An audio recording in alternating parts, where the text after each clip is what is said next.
안녕하십니까, 이진우입니다. 정부가 어제 GTX-C 노선의 기본 계획을 확정 발표했습니다. 앞으로 남은 절차는 뭐가 있고 언제쯤 준공될 예정인지, 진도는 어디까지 나갔는지 등등 좀 알아보겠습니다. 민간이 분양하는 임대 아파트라는 게 있죠. 의무 임대 기간이 끝난 후에 소비자가 분양을 받아서 입주를 하거나 아니면 그냥 전세로 살다가 나가는 게 대부분인데요. 최근에 서울에서 분양되는 한 민간 임대 아파트는 투자형 민간 임대 주택이라는 새로운 형태로 등장을 했습니다. 말 그대로 거주는 안 하고 투자만 하는 건데, 이 투자형 민간 임대 주택이라는 게 구체적으로 어떤 건지 이것도 좀 살펴보겠습니다. 단군 이래 최대 재건축이라는 수식어가 붙는 서울 둔촌 주공 아파트의 재건축 공사가 중단 위기입니다. 시공사와 조합의 갈등이 깊어져서 그렇다는데 둘 사이에 무슨 일이 벌어지고 있는 건지도 살펴보겠습니다. 3월 23일 수요일 손에 잡히는 경제, 광고 잠깐 듣고 시작하겠습니다.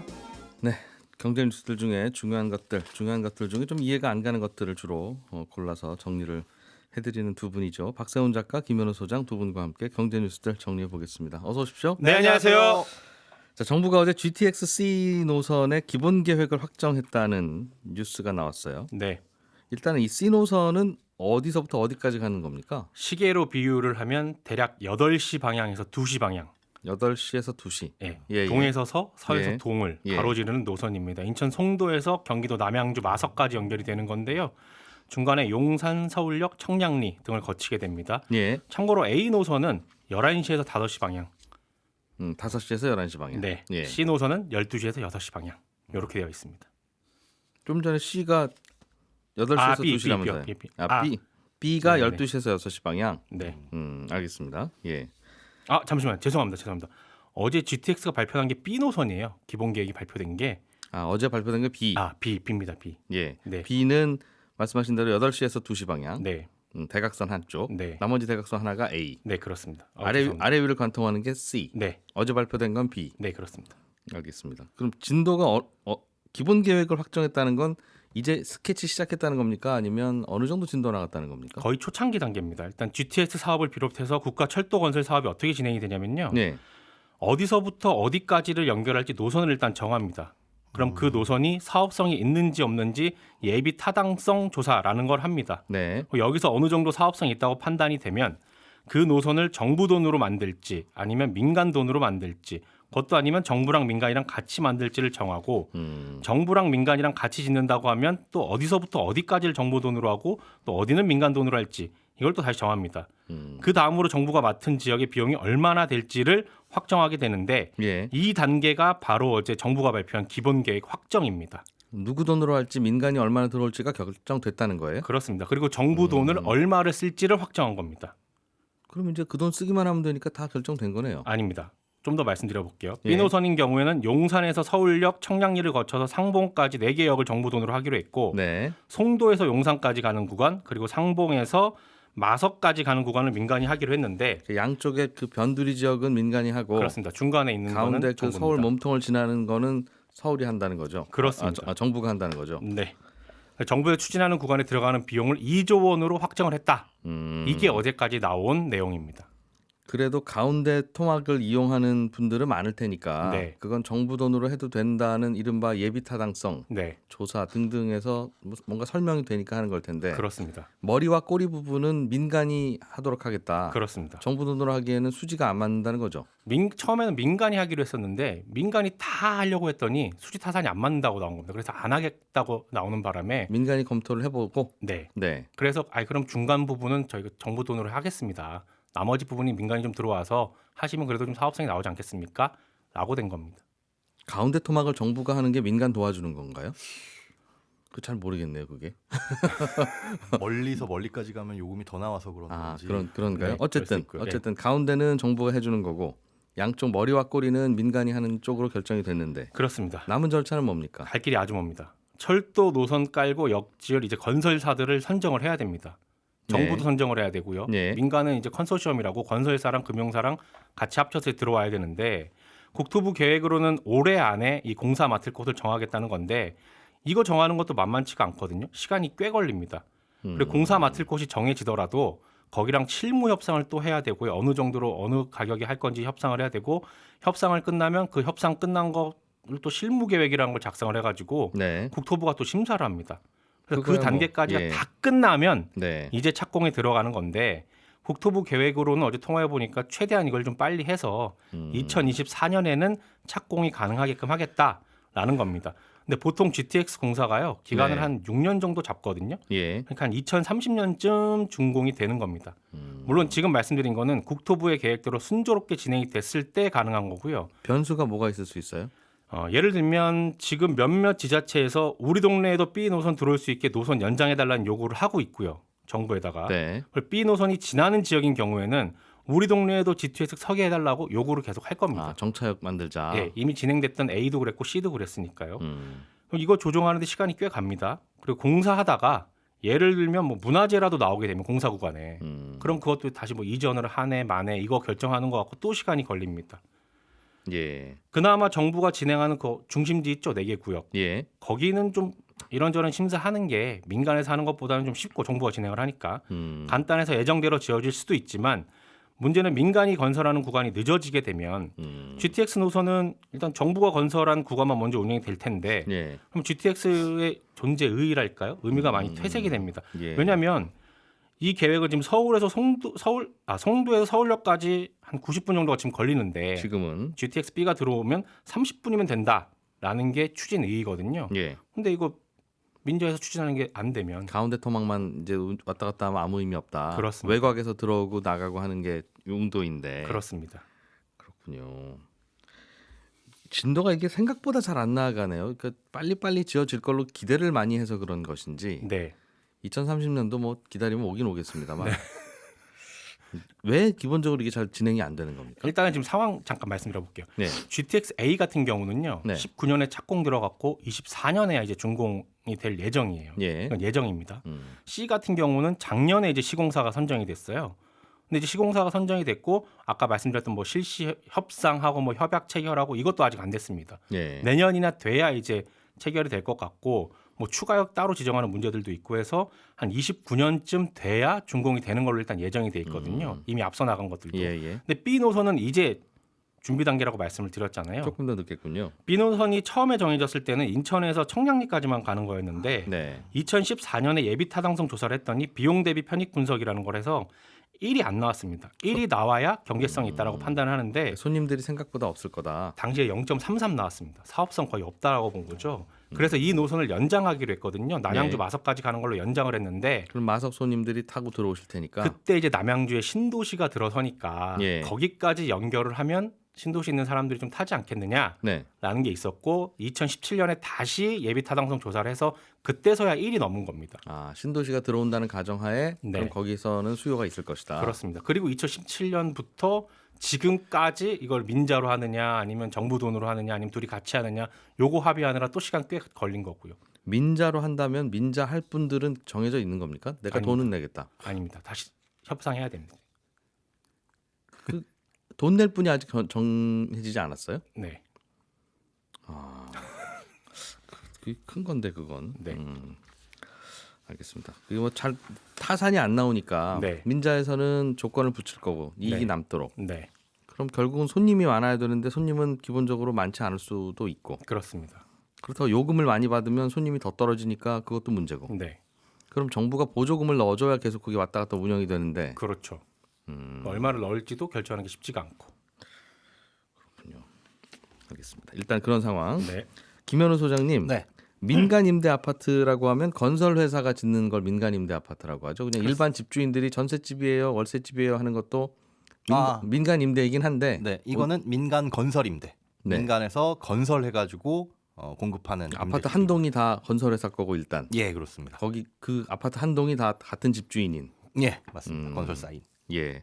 그건 보통 임대 아파트로 세입자를 받으면 예. 영원 무궁의 임대 아파트입니까? 아니면 그러진 않고요. 의무 임대 기간이 지나면 분양을 할 수도 있는데 보통 요즘에 의무 임대 기간은 10년입니다. 10년 동안은 무조건 임대로만 예. 건설사가 주인이어야 되고 예. 10년 이후에는 거기에서 살고 있던 임차인들에게 뭐 분양권을 준다거나 아니면 다른 방식으로 분양을 한다거나 그렇게 바뀌고 있습니다. 그럼 완공하고 나서 분양하는 시점을 10년 뒤로 미룬 그냥 아파트네요. 네, 그렇습니다. 실제로 소유권이 바뀌는 시점을 10년 뒤로 밀어놓은 것 이렇게 보시면 중간에는 임대를 하고. 예, 그러면 그게 분양되고 나면 임대 아파트가 자꾸 줄어들겠군요. 그렇죠. 처음에는 임대로 시작했지만은 예. 건설사도 이걸 임대의 목적이라기보다는 궁극적으로는 분양을 목적으로 네. 하고 있으니까 줄어들기는 합니다. 현재 구조는 그런데 예. 여기서 좀 더 특이한 분양 형태가 등장했습니다. 네, 그렇습니다. 이게 좀 전에 말씀드린 대로 10년 동안 임대를 해야 되잖아요. 네. 그 임대형이 있고 이 공급을 할 때 이렇게 임대한 다음에 혹시 거주하시다가 나중에 분양 받으실래요? 하는 이제 분양 전환형이 있습니다. 이건 이제 공급 시점에서 임차인이 선택을 하는 건데 여기에 최근에 서울 마곡지구에서 뭐 투자형이라는 새로운 형태가 나왔어요. 말 그대로 이제 거주 없이 투자만 하는 형태입니다. 그러니까 예를 들어서 분양 전환형으로 받으면은 이게 3억짜리 집이다. 예. 그리고 임대형으로 받으면 전세로는 2억이다. 라고 한다면은 나중에 2억으로 살고 있다가 1억만 더 내면은 요걸 이제 분양받을 수 있는 거거든요. 매집되는 거죠. 임차인 입장에서는. 그렇습니다. 예. 그런데 이 투자형이라는 건 2억짜리 전세로 들어간 집을 선택을 해서 난 여기에 투자를 하겠습니다라고 하면서 1억만 내는 거예요. 분양형과 임대형의 차액인. 예. 1억을 내고 기다리고 있으면 10년 후에 가서 이거를 분양받을 수 있는 우선권이 생기는 겁니다. 예. 그러니까 쉽게 얘기해서 분양 시점에 전세 끼고 집 사는 거나 마찬가지인 거죠.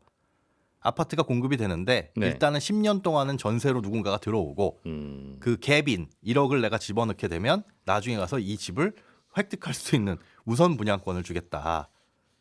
라고 하는 건데 전세 네. 끼고 집 사는 것과 다른 점은 뭐냐 하면 네. 소유권이 10년 동안은 나에게 넘어오지가 않습니다. 그러니까 투자한 사람에게. 예. 그러다 보니까 당연히 뭐 취득세라든가 뭐 재산세, 종부세 이런 것들은 안 내도 되죠. 세금이 없죠. 그리고 직접 뭐 거주를 해도 되고 안 해도 되고 예. 거주를 한다는 거는 이제 임차인이 나갔을 때 공실이 발생했을 때인데 그럴 가능성은 뭐 거의 적을 수도 있고요. 그리고 네. 중간에 이제 세입자가 바뀌거나 계약이 갱신되면서 보증금을 5% 이내에서 올릴 수가 있습니다. 그 올라간 보증금은 이 투자를 한 투자형 계약을 한 사람에게 돌아가고요. 또 중간에 이 우선 분양권도 팔 수가 있어서 뭐 프리미엄 붙여서 팔 수도 있고 혹은 뭐 투자형 상태니까 손해를 보고 팔 수도 있는 그런 좀 특이한 형태인 겁니다.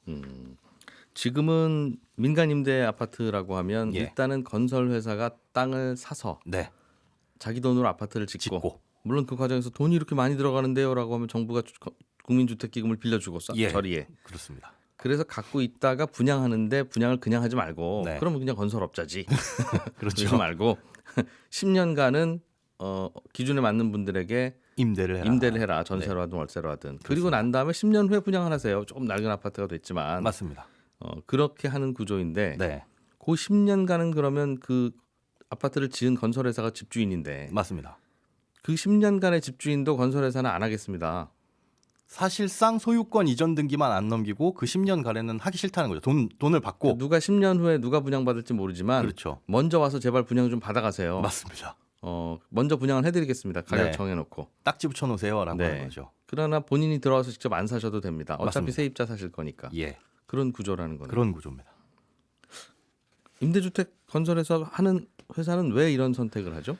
이게 분양 받으려고 하는 분양 전환형을 선택하는 사람들이 시행사 생각보다 적었기 때문이에요. 이 아파트 같은 경우는 다 이제 지어져 놓고 바로 이제 입주가 가능한 상태인데 이걸 분양 전환형을 공고를 모집을 해봤더니 20%밖에 모집이 안 됐습니다. 그러니까 이 아파트가 좀 특수한 게 75세대밖에 안 되는 이른바 나홀로 아파트고. 앞으로 이런 아파트가 많아진다는 게 아니라 그렇습니다. 특정한 요 아파트는 이런 식으로라도 좀 팔아야 되겠습니다 한다는 맞습니다. 화제가 되고 있다는. 네. 그래서 이런 게 화제가 될 수는 있는데 어떻게 보면은 허점인 거거든요. 예. 앞으로 이렇게 공급을 해도 법적으로는 문제가 없는 거고. 근데 여기서 이런 방식을 만들어낸 이유는 인기가 없다 보니까 예. 평형도 면적도 굉장히 작습니다. 전용 면적이 30제곱미터 이하예요. 예. 두 가지 형태인데 뭐 1.5룸 아니면 투룸 형태의 소형 아파트입니다.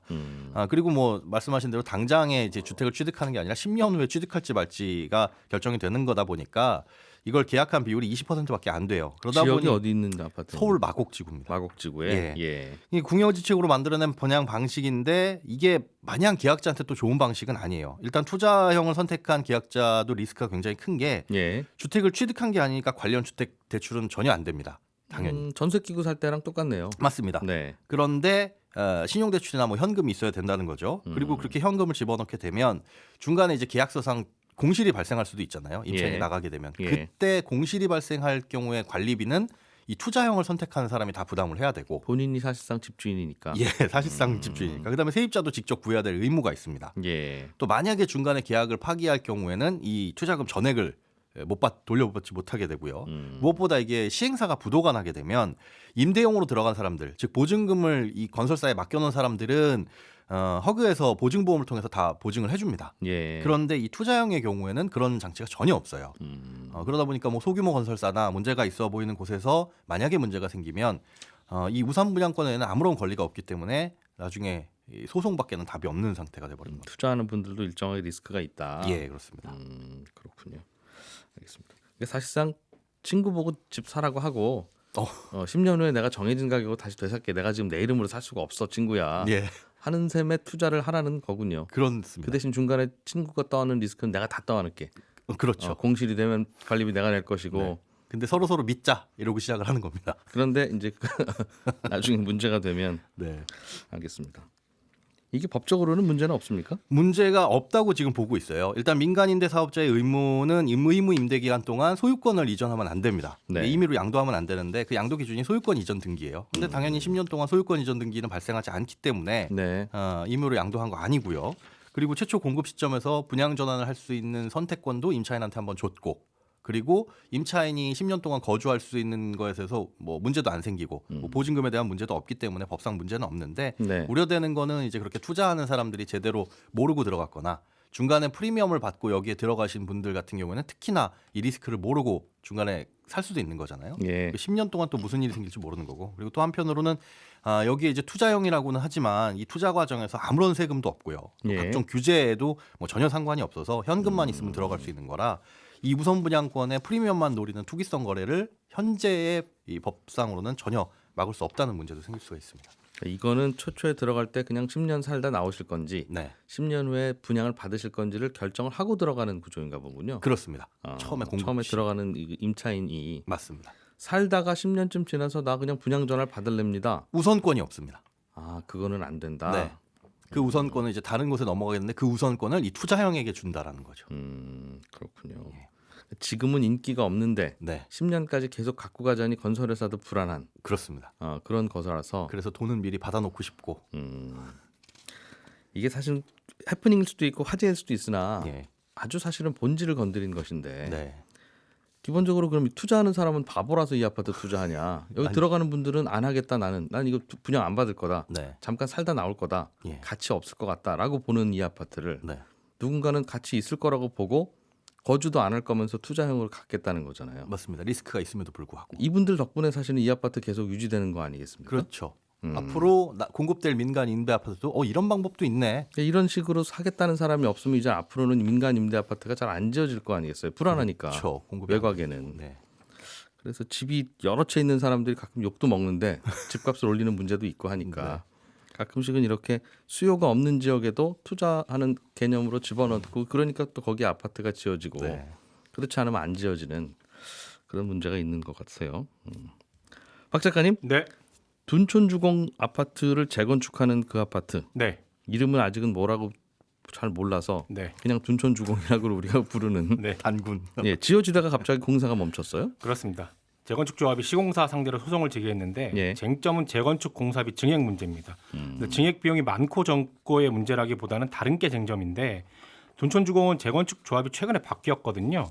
근데 공사비 올려주기로 한 건 최근에 바뀐 지금의 조합이 아니라 그 전에 조합이 결정을 했던 겁니다. 예. 증액 결정을 했던 조합이 당시에 전체 세대수를 좀 늘리고 시공사들이 상가 건설까지 책임을 지는 조건으로 네. 공사비를 2조 6천억 원에서 3조 2천억 원으로 대략 한 6천억 원 정도 올린 건데 새로 바뀐 조합 입장에서는 아니 증액은 우리가 결정한 것도 아니고 그 전에 공사비 증액하는 과정 보니까 약간 좀 문제가 있더라. 그러니까 우린 공사비 증액 못하겠다라고 나온 거고요.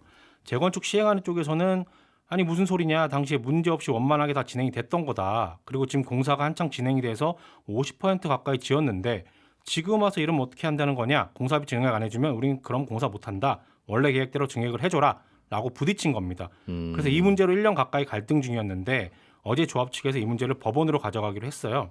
그러니까 그 전 조합이 시공사랑 맺은 공사비 증액 계약이 문제가 되는지 안 되는지 법원 판단 받아보겠다는 겁니다. 조합이 여러 개가 돼 버렸군요. 여기가. 그렇습니다. 그러니까 예를 들면 집을 같이 지을 때 공사하는 업자분은 남편이랑 얘기해서 도장 찍었는데 나중에 아내분이 이 돈으로는 안 된다. 왜 이렇게 비싸게 짓냐 하는 거고 너 남편하고 얘기했는데요? 하는 거고 이제 그 사람하고 나하고는 관계 없는 분이에요. 뭐 이렇게. 그렇습니다. 아. 이런 일이 벌어지면 어떡하죠? 그럼 조합이 자꾸 바뀔 수 있으면 네. 누구랑 어떻게 계약을 하고 공사를 합니까? 일단은 그 전에 예. 조합이 왜 바뀌었냐면요. 분양가 때문이거든요. 우리나라에서 일정 규모 이상 주택을 짓고 선분양하려면 주택도시보증공사 분양보증을 반드시 받아야 되는데 네. 당시에 그 조합에서 제시했던 게 평당 한 3,550만 원 정도. 근데 주택도시보증공사에서는 너무 높다. 3천만 원 이하로 깎아갖고 와라. 안 예. 그럼 보증 안 해준다라고 해버린 겁니다. 예. 근데 그때 무슨 일이 있었냐면 이게 2020년 봄에 있었던 일인데 7월부터 민간에도 분양가 상한제 적용이 되기로 돼 있었어요. 예. 그러다 보니까 조합 입장에서는 분양가 상한제 적용받기 전에 그냥 공사 측 의견을 받아들이자. 3천만 원 이하로 받아들인 겁니다. 예. 그랬더니 조합 내부에서 갈등이 있었던 거죠. 아, 결정은 빨리빨리 해야 되는 상황이었는데 네. 조합 안에서는 합의가 제대로 안 되고 안 됩니다. 이 결정 안 하면 우리가 손해 보니까 빨리 갑시다 했고 그렇습니다. 나중에 이게 그 시비가 붙은 거군요. 그래서 해임이 됩니다. 그리고 새로 들어온 조합은 우리 그 전에 했던 계약 무효다. 이렇게 나오고 있는 거죠. 재건축이 쉽지가 않군요. 이게. 그렇습니다. 예, 김현우 소장님, 박세훈 작가님 수고 많으셨습니다. 저는 잠시 후에 11시 5분에 이어지는 손경제 플러스에서 또 한 번 인사드리죠. 이진우였습니다.